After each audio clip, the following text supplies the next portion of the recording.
श्रेष्ठा जी लखनऊ से। राधा वल्लभ जी हरिवंश। महाराज जी आपके चरणों में कोटि कोटि नमन। महाराज जी मैं आपके शरणागत हूँ। महाराज श्री मैं आपके कथनानुसार सब सहने का प्रयत्न करती हूँ। जब लंबे समय तक सहते सहते वही प्रतिकूलता परिस्थिति बार बार सामने आती है तो एक समय ऐसा आता है कि अचानक क्रोध का ब्लास्ट हो जाता है और उस समय सब सत्संग भगवत भाव धैर्य विस्मरण हो जाता है। बाद में बहुत पश्चाताप होता है और भजन बाधित होता है। महाराज जी ऐसे में मैं क्या करूं? देखो, क्रोध क्यों आता है उसका कारण समझिए। क्रोध की स्वयं की सत्ता नहीं है, वो कामना से आता है। कामा संजायते क्रोधा, क्रोधा स्मृति विभ्रमः, स्मृति भ्रंशात बुद्धि नाशो, बुद्धि नाशात प्रणश्यति। जिसे आप कहते बम ब्लास्ट हो जाता है, वो बुद्धि नाशात प्रणश्यति। जब हमारे अंदर चाह होती है अनुकूलता की, तब हमें प्रतिकूलता में दुख का अनुभव होता है। अनुकूलता की चाह वो भगवान से नहीं होती है, वो भगवत भाव की नहीं होती है, वो शरीर सम्मान की होती है, शरीर भोगों की होती है, शरीर प्रियता की होती है। यही अज्ञान है।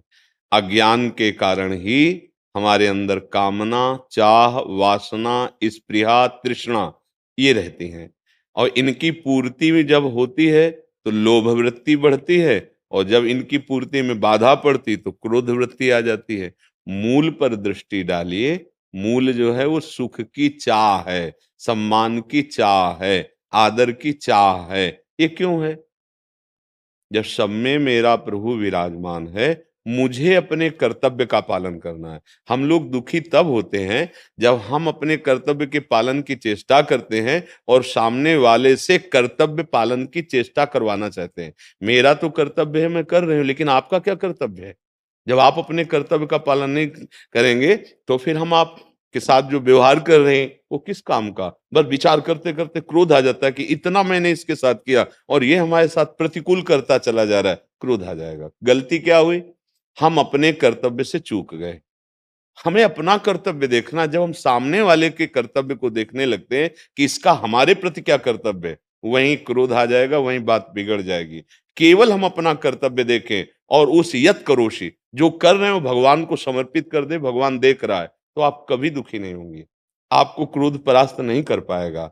लेकिन जहां हम दूसरे को देखते हैं कि इसका क्या कर्तव्य बनता है, जब मैंने इसके साथ इतना किया तो इसका भी कर्तव्य ये बनता है मेरे साथ, अब वो नहीं कर रहा तो हमें क्रोध आ जाएगा। हमारी गलती। इस पर अध्यात्म क्या करता है? अपने को ऊंचाई पे चढ़ाता है जहां काम क्रोध लोभ मोह मद मत्सर छू न सके। हाँ, दूसरे पर वो भगवत भाव करता है।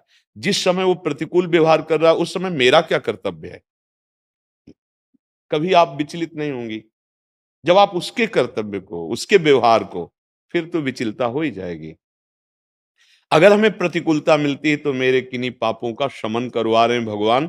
जो मुझे शारीरिक दंड मिलना चाहिए वो केवल हृदय में जलन मात्र से दूर हो जाता है। अगर हम क्रोध करते हैं तो फिर नया संस्कार बना लेते हैं, फिर नया अपराध बनने की संभावना है। क्रोध से बहुत तरह के अपराध बन जाते हैं। ज्यादा क्रोध बढ़ जाए तो हिंसात्मक वृत्ति आ जाती है। देखो, ये जो मार काट होती है वो क्रोध ही से तो होती है, उसका मूल क्रोध ही तो है। क्योंकि क्रोध से हमारी स्मृति नष्ट हो जाती है कि हमारा कर्तव्य क्या है। स्मृति नष्ट हुई तो बुद्धि का नाश हो। बुद्धि नाश को ही सर्वनाश कहते हैं। बुद्धि गई तो सर्व। जैसे अगर सारथी ड्राइवर नशे में है तो एक्सीडेंट पक्का होगा, और फिर घटना में क्या हो जाए वो तो ऐसे ही। अब इतनी प्रियता थी और धीरे धीरे प्रतिकूलता का इतना भाव बन गया कि जिससे वो प्रियता करता था उसी को जहर दे दिया। उसी के साथ ऐसे मृत्यु का खेल खेलने लगा। हुआ क्या? सही मायने में प्यार नहीं था। सही मायने में आप अपने कर्तव्य को नहीं देख पाए, क्योंकि आपके अंदर चाह, कामना, वासना, आदर, सम्मान यही तो मिटाना है। संसार में इसी की सत्ता मानी जाती है। परमार्थ इसी की सत्ता को मिटा देता है।